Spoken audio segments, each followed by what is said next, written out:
que o pessoal for Pois comigo eu vou também. desejar ter um bocado dessa na hora da prova para acertar tudinha e fechar essa prova de química. Em Vai, nome de fe- Jesus. vai fechar com certeza. Vocês vão jogar duro, pô, porque o pessoal não treina muito isso não. E aqui a gente vai pegando a mãe. E como hoje as provas estão todas assim, vamos juntos. Já essa é menorzinha, já essa é pequenininha. Essa a gente fez até uma parecida algum tempo atrás. Nos municípios onde foi detectada a resistência do Aedes aegypti, o larvicida tradicional será substituído por outro, com concentração de 10% em volume de um novo princípio ativo. A vantagem desse segundo larvicida é que uma pequena quantidade de emulsão apresenta alta capacidade de atuação, o que permitirá a condução de baixo volume de larvicida pelo agente de combate às endemias. Para evitar erros de manipulação, esse novo larvicida será fornecido em frascos plásticos e para uso em campo. Todo o seu conteúdo deve ser diluído em água até o volume final de 1 litro. O objetivo é obter uma concentração final de 2% em volume do princípio ativo. Que volume de larvicida deve conter o frasco plástico? Obrigado, amigo. Essa é uma questão que você pode também fazer de duas maneiras. Ou aplicando diretamente uma formulazinha, e aí depende de cada um, ou pegando aqui o raciocínio dela, que a gente vai tentar fazer isso inicialmente. Que volume de larvicida deve conter o frasco plástico? Como é que é isso, amigo? É o seguinte, ele fala que você tem um determinado larvicida, que vai fazer um outro, onde você vai substituir um novo larvicida, que a concentração é de 10% VV, 10% VV, volume por volume. Ele diz para você que ele vai ser diluído, aí que está o segredo da questão. Diluído, ou seja, diluir é acrescentar solvente, que geralmente é água. Diluir é acrescentar solvente, ele vai ser diluído, diluição. E até o volume final de 1 litro. Então você vai chegar, vai diluir, vai botar água nesse cara até chegar no volume de 1 litro. O objetivo é obter uma concentração de 2%, o que faz sentido. Por que faz sentido? Porque ela era 10%. Quando eu coloco água, quando eu vou diluir, ela vai diminuir. Ele quer que diminua para 2%. Aí ele diz a você, qual vai ser o volume desse larvicida?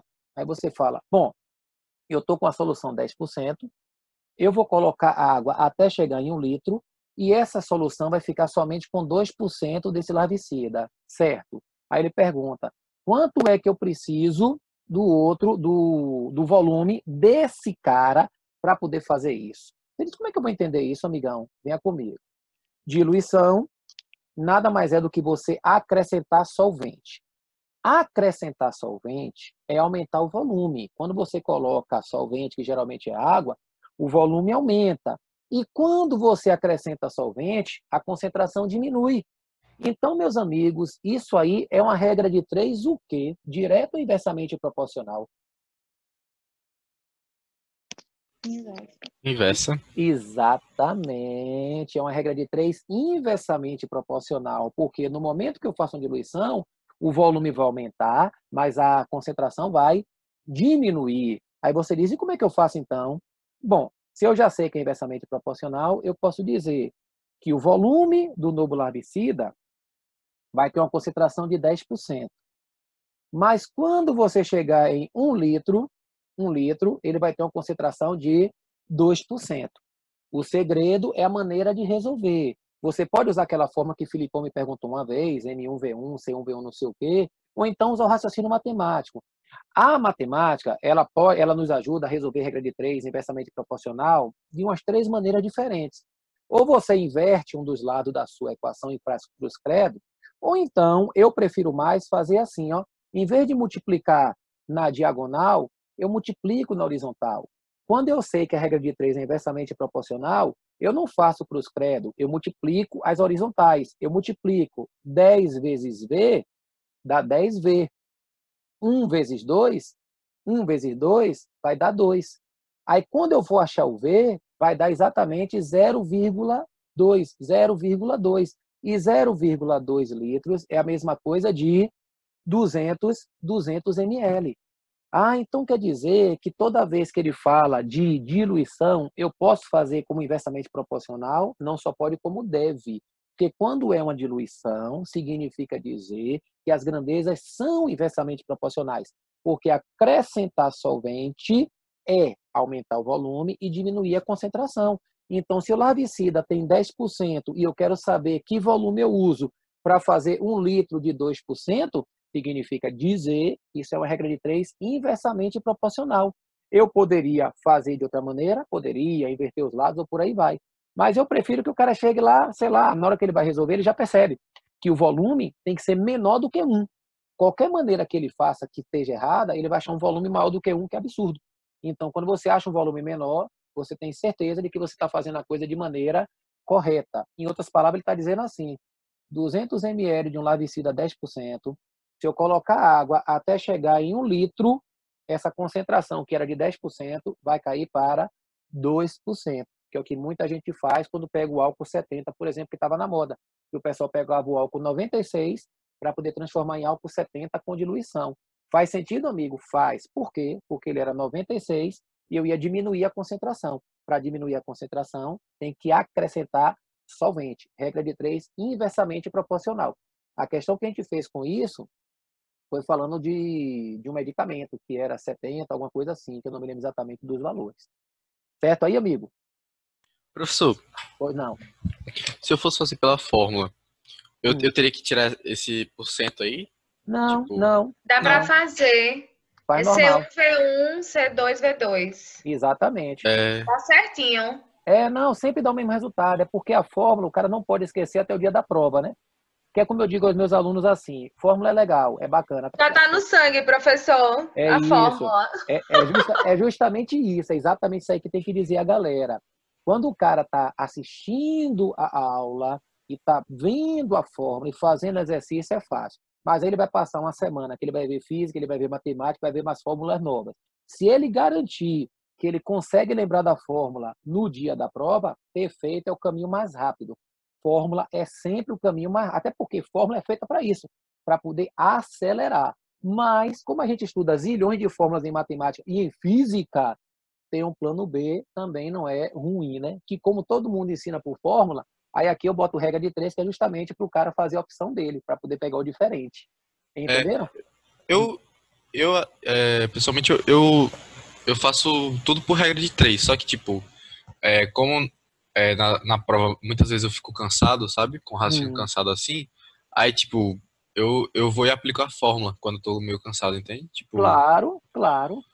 Mas é isso, o cara tem que ter liberdade para ele fazer é, o que é melhor, o que ele se sente mais seguro. E por isso que é bom o cara conhecer os caminhos para ele escolher o que ele acha melhor.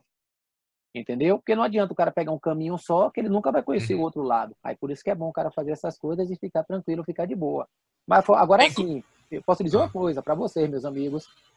Fórmula não resolve todas as questões vestibulares, isso. mas regra de 3 resolve todas. É.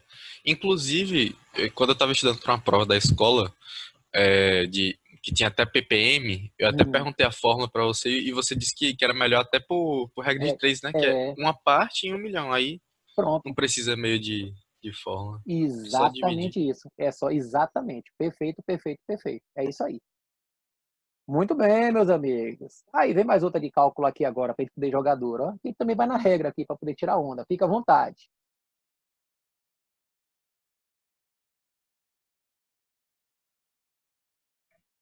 O vinagre vem sendo usado desde a antiguidade como conservante de alimentos, bem como agente de limpeza e condimento.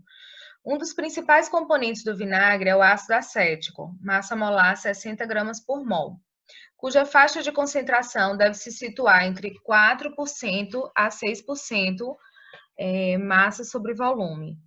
Em um teste de controle de qualidade, foram analisadas 5 marcas de diferentes vinagres e as concentrações de ácido acético em mol por litro se encontram no quadro.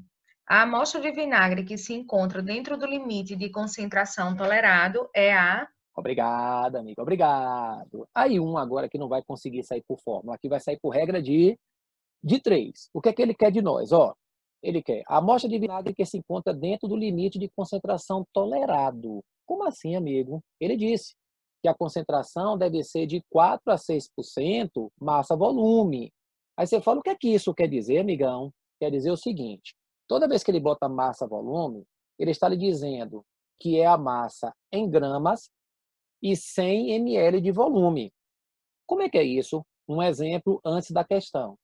Se você colocar, existe uma concentração 5% mV, o que ele está querendo me dizer é o seguinte, que você tem 5 gramas de soluto em 100 ml de solução.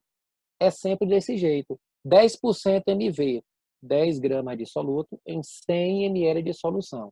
100 ml não vai mudar nunca, nunca, nunca. Toda vez que ele bota isso, mV, é a massa do soluto e 100 ml de solução. Ah, amigão, então quer dizer que quando ele fala para a gente 4% mV, ele está dizendo o quê? Está dizendo que são 4 gramas do vinagre, no caso do ácido acético, em 100 ml de solução. Agora veja as questões clássicas do Enem. O Enem entra ano, sai ano, e essa coisa não muda nunca, só muda o contexto e as contas. 4 gramas está em 100 ml, mas ele me deu uma tabela. E a tabela foi dada em quê? Essa tabela, para eu achar a massa, foi dada, sabe em quê, amigão? Mol por litro. Mol por litro. Então, eu não tenho que achar em 100 ml, eu tenho que achar em 1 litro. Eu tenho que achar em 1 litro. Eu tenho que pegar esses 4 gramas, transformar em mol, e tenho que pegar esses 100 ml e transformar em 1 litro. Eu vou transformar duas coisas. Aí, como é que eu faço? Vamos juntos. Se eu sei que 4 gramas corresponde a 100 ml, eu vou achar a quantidade em gramas em 1000 ml, que é justamente a quantidade em 1 litro, que é só você multiplicar por 10. É só multiplicar por 10, que aí fica mais fácil. 10 vezes 4, a massa é de 40 gramas. Só que eu tenho 40 gramas em 1 litro, mas ele não quer em grama por litro, ele quer em mol. E agora você olha para cá, ó, 60 gramas é a massa de 1 mol. Então, 60 gramas corresponde a 1 mol. Se 60 gramas corresponde a 1 mol, 40 gramas corresponde a quantos mol? Corresponde a quantos mol? Aí vai ficar aqui 4/6, 2/3. 2/3 é aproximadamente 0,67. Então, 4 gramas em 100 ml nada mais é do que 0,67 mol em 1 litro. Então, quer dizer que quando eu fiz 1000 ml, eu achei em 1 litro. Então, você transformou. Aí, repara que essa questão é uma questão que é de graça. Por que de graça? 4% é o menor valor. Se você observar todas as amostras, só tem uma amostra que está acima desse valor. Só tem uma amostra que está acima desse valor. Mas vamos fazer para 6 para a gente poder chegar a essas conclusões. E 6%, como é que eu faço, amigo? Bom, 6 gramas em 100 ml. Qual seria a massa para 1000 ml? Que vai ser a massa de 60 gramas. E foi de graça. Por que foi de graça? Porque 60 gramas, meus amigos, ele já deu lá em cima, de novo, ó, 60 gramas nada mais é do que 1 mol. Ou seja, o meu vinagre ele tem que estar entre 4% e 6%, que nada mais é do que 0,67 e 1 mol. Então, 4% mV são 0,67 mol em cada litro. 6% mV é 1 mol em cada litro. Então, dos valores que eu tenho, 0,007, 0,07, 0,15, 0,40 e 0,70, o único que está dentro do valor, é esse 0, que ele botou 700, né? Que é justamente da amostra número 5. Então, o que é que o Enem faz? Ele nos dá uma concentração em uma determinada unidade e quer que a gente compare com outra unidade. Que vocês que vão fazer medicina, vou dizer uma coisa, viu? Fiquem bem craque nesse tipo de coisa, porque as questões iniciais, amigão, é basicamente isso. Porque o que tem de medicamento por concentração diferente, amigo, não está no gibi. E você é obrigado a ficar fazendo as mudanças de unidade, às vezes até de maneira rápida. Porque às vezes alguém liga para você e fala, não encontrei tal remédio não, só encontrei tal com tal concentração. Aí você tem que chegar lá rapidinho e ó, então compre tanto. E aí o cara tem que se ligar nessas coisas. Essas mudanças de unidade sempre acontecem no Enem. Sempre, sempre, sempre. E qual é o segredo? Olhar o que ele deu, olhar o que ele quer. Se ele deu grama e ml e quer mol e quer litro, eu transformo o grama em mol e transformo o ml em litro e faço a questão. Estou